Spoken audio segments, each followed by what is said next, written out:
ব্রাহ্মণবাড়িয়ায় বিজয়নগর উপজেলায় অবস্থিত চর Islampur Islamic speaker Giasuddin তাহেরীর সমর্থকরা পুলিশের উপর হামলা ও যানবাহন ভাঙচুর করে। এ ঘটনায় ৬ জনকে আটক করেছে কর্তৃপক্ষ। এদিকে পুলিশ এলে মুফতি গিয়াসউদ্দিন তাহেরী পালিয়ে গিয়ে গ্রেপ্তার এড়াতে সক্ষম হন। Bijoynagar police officer in charge OC Roshan Ali ১৫ December রবিবার সকালে ঘটনার সত্যতা যাচাই করেছেন। শনিবার রাতে বক্তরা পুলিশের ৩টি গাড়িকে লক্ষ্য করে ইটপাটকেল ছোড়ে। পুলিশ সক্রিয়ভাবে অতিরিক্ত সন্দেহভাজনদের অনুসন্ধান করছেন।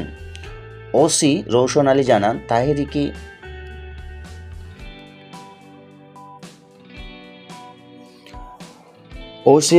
জানান, তাহেরী গিয়াসউদ্দিন প্রয়োজনীয় অনুমতি ছাড়াই এই সমাবেশ করছিলেন।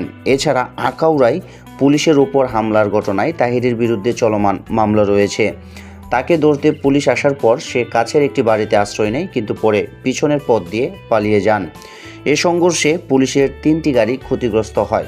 ঘটনাস্থলে ৬ জনকে আটক করা হয়েছে এবং আইনি প্রক্রিয়া শুরু করার পদক্ষেপ নেওয়া হচ্ছে।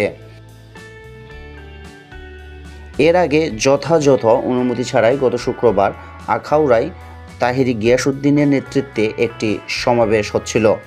পুলিশ ঘটনাটি অবিলম্বে শেষ করার জন্য বললে একজন অফিসারকে লাঞ্ছিত করা হয়, যার ফলে তিনি মাথায় আঘাত পান এবং সমাবেশের সময় উস্কানিমূলক মন্তব্য করা হয়েছিল বলেও অভিযোগ রয়েছে।